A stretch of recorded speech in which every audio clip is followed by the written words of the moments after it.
Historia de Colombia. Ferdinand Vilar.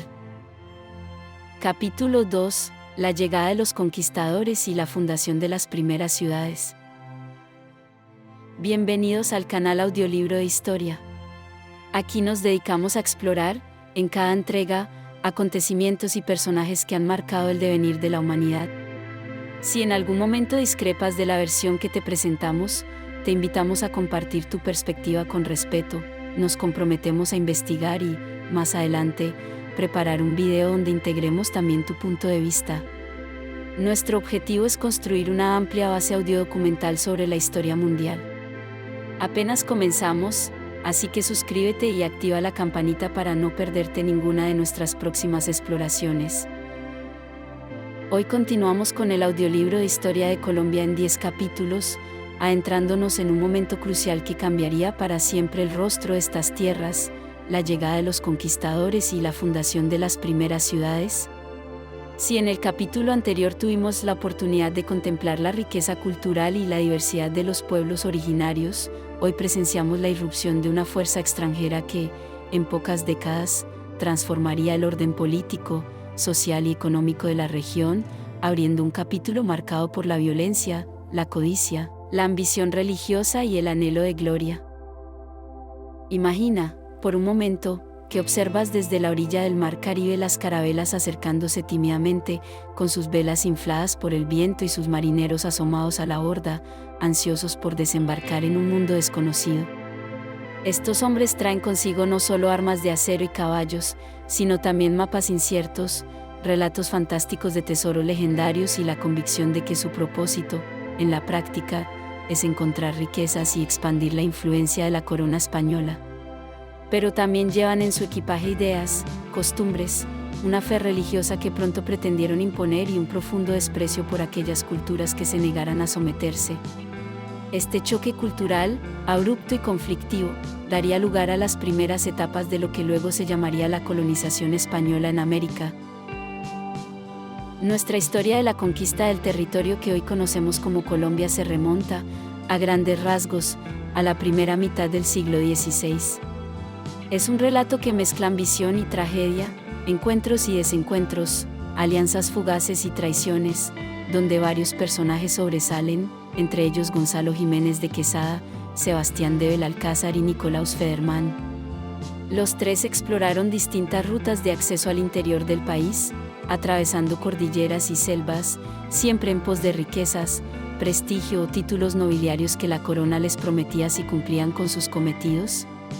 Sus expediciones confluyeron de manera inevitable en el altiplano cundiboyacense, lugar donde se concentraba el poderoso y reputado pueblo muisca, cuyos tesoros, reales o míticos, se habían convertido en el imán de cientos de aventureros. Para comprender cómo se gestaron las fundaciones de ciudades tan emblemáticas como Santa Fe de Bogotá, Tunja o Cartagena de Indias, es preciso adentrarnos, primero, en la mentalidad y las motivaciones de aquellos conquistadores. El espíritu de la reconquista española contra los musulmanes todavía persistía en la península ibérica, de modo que muchos soldados llegaban a América con un aire de cruzada religiosa y una sed de gloria que, combinadas, justificaban cualquier método violento contra los infieles. Al mismo tiempo, la búsqueda de oro y de otros metales preciosos era una obsesión que alimentaba tanto la imaginación de los capitanes como la codicia de la corona. De esta forma, religión y riqueza se amalgamaban en un discurso que buscaba legitimar la conquista y el sometimiento de los pueblos originarios. En la práctica, aquello significó un choque cultural de dimensiones enormes. Los indígenas, con sus propias organizaciones políticas, sus creencias, su relación sagrada con la naturaleza y sus estilos de vida arraigados durante siglos, se vieron de pronto enfrentados a un ejército que proclamaba la autoridad del rey de España y del Papa, y que no dudaba en usar la fuerza de las armas para imponer su voluntad. Muchas comunidades se resistieron, otras buscaron pactar, unas huyeron a regiones apartadas, mientras algunas terminaron aliándose con los españoles para vencer a caciques rivales. Este mosaico de reacciones indígenas es fundamental para comprender por qué el avance europeo no fue lineal ni homogéneo, sino que tuvo sus altibajos, sus desastres y sus pequeños triunfos. Con este panorama general, podemos adentrarnos en las historias particulares de aquellos capitanes cuyo nombre quedaría ligado, para bien o para mal, a la conquista de la actual Colombia. Sin ánimo de idealizarlos o satanizarlos de manera absolutista, lo cierto es que sus acciones dejaron huellas profundas en la configuración del territorio y en el destino de miles de personas. Gonzalo Jiménez de Quesada fue, quizá, el más célebre de los tres. Nacido en la ciudad de Granada, España, se formó en leyes antes de embarcarse en la aventura americana. Vino inicialmente a la provincia de Santa Marta, en la costa Caribe, y fue allí donde emprendió, en 1536, la conocida Expedición de la Sabana, con la esperanza de internarse en las montañas y encontrar las fabulosas riquezas de las que hablaban los rumores. Imaginemos a Jiménez de Quesada y su grupo de hombres atravesando la densa selva tropical, siguiendo el cauce del río Magdalena, luchando contra mosquitos y fiebres, sufriendo la escasez de víveres y el hostigamiento de algunos pueblos indígenas que se resistían a su paso. No había caminos trazados, y a cada paso se topaban con desafíos inesperados, las corrientes de los ríos, los pantanos, la falta de provisiones. Dicen que, de los 800 o 900 hombres que iniciaron la marcha, apenas un puñado pudo llegar con vida al altiplano cundiboyacense. Sin embargo, el sacrificio parecía valer la pena. Al internarse en las tierras de los muiscas, encontraron, por un lado, sociedades organizadas en confederaciones de cacicazgos, ricas en orfebrería y esmeraldas, y por otro lado, un clima más benévolo que el infernal calor de las tierras bajas. Jiménez de Quesada procedió a establecer relaciones con caciques que, en muchos casos, preferían negociar o rendirse antes que enfrentarse a las armas de fuego españolas. No obstante, esa negociación jamás fue entre iguales. El conquistador exigía vasallaje y tributos, prometiendo protección y benevolencia solo si los indígenas aceptaban la soberanía del rey de España y se bautizaban en la fe católica. Así, se estableció un sistema de dominio que, aunque incipiente, sentó las bases de lo que luego se formalizaría como la época colonial. Mientras tanto, Sebastián de Belalcázar llegaba a la región andina desde el sur, habiendo participado primero en la conquista del Perú al lado de Francisco Pizarro. Belalcázar fundó ciudades como Quito y Popayán, y luego se dirigió hacia el norte, atraído también por los rumores de tesoros y reinos opulentos que se encontraban, supuestamente, más allá de la cordillera. Con un contingente de soldados veteranos de las luchas contra los incas, Belalcázar descendió por los fértiles valles caucano y del suroccidente colombiano, combatiendo a grupos indígenas que, hasta entonces, habían tenido poco contacto con europeos. Al acercarse a los dominios muiscas, Belalcázar entró en conflicto con Gonzalo Jiménez de Quesada, pues ambos pretendían la jurisdicción sobre las mismas tierras. El deseo de fundar ciudades y adjudicarse derechos de encomienda, así como títulos nobiliarios, impulsó a estos capitanes a disputarse el control de la región, cada uno con su propia interpretación de las licencias y cédulas reales que supuestamente los facultaban para colonizar. Un tercer personaje entró en escena, Nikolaus Federmann, de origen alemán, que había llegado a la costa venezolana al servicio de los banqueros Belcer, quienes tenían concesiones otorgadas por la corona española para colonizar territorios en la región. Federmann se internó hacia el interior de los Andes, atravesando llanos y cordilleras, siguiendo también las historias del Dorado y de las riquezas indígenas. Cuando Federmann arribó al mismo altiplano cundiboyacense, se encontró con Jiménez de Quesada y Belalcázar, sellando así un encuentro insólito de tres expediciones que jamás se habían coordinado de antemano, pero que coincidieron en un mismo punto guiadas por el ansia de oro. De aquellas tensiones surgió la necesidad de establecer un orden administrativo. Tanto Jiménez de Quesada como Belalcázar y Federmann querían legitimarse ante la corona, fundando ciudades que probaran su empeño civilizador. En ese contexto, en agosto de 1538, Gonzalo Jiménez de Quesada oficializó la fundación de una ciudad que llamó Santa Fe, en honor a su ciudad natal Granada, cuyo lema era Santa Fe, añadiéndole el de Bogotá, en referencia al cacicazgo indígena Bacatá. Santa Fe de Bogotá nació, pues, de la confluencia de intereses y la imposición de un nuevo orden político sobre las tierras muiscas. Aquella ciudad, ubicada en la sabana, pronto se convertiría en la capital administrativa del nuevo Reino de Granada, eje del poder colonial en la región. Poco después, de manera similar, se fundó la ciudad de Tunja sobre la base del cacicazgo de Hunza, uno de los principales asentamientos muiscas. Tunja, elevada a villa y dotada de instituciones municipales al estilo castellano, se transformó en un centro neurálgico de la encomienda y la evangelización, ya que se hallaba en una zona estratégica para el control de las rutas que venían desde el norte y el oriente. Para los muiscas, estas nuevas ciudades representaron la reducción forzosa de su población y la adaptación obligada a costumbres ajenas.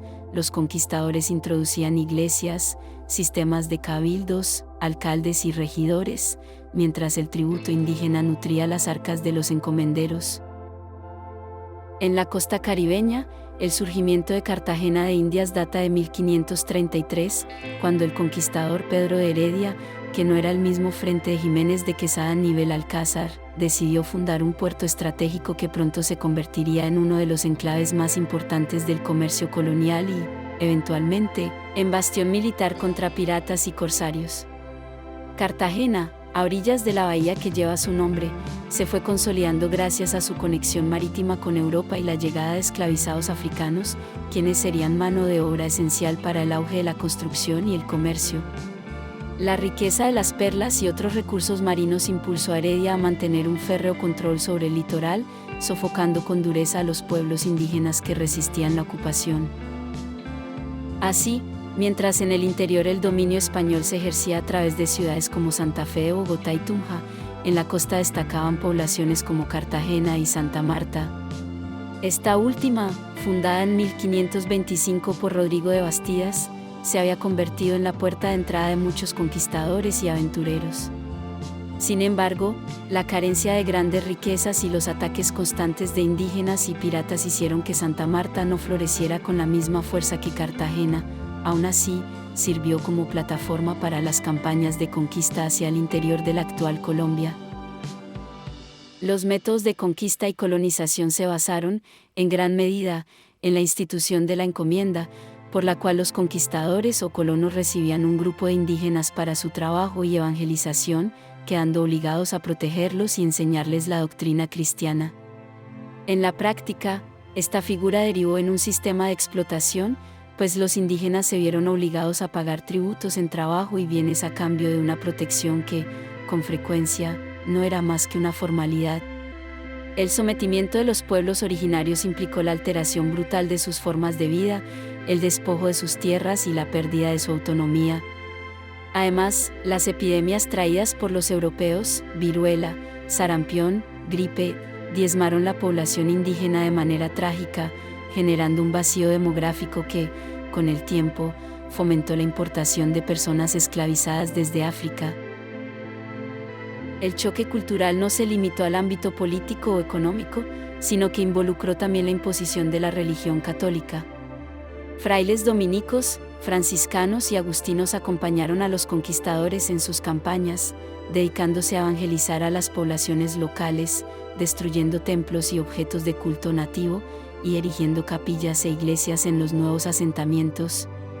En algunos casos, los indígenas asimilaron de manera superficial los ritos católicos, mientras mantenían prácticas ancestrales en la intimidad o las adaptaban a la fe cristiana.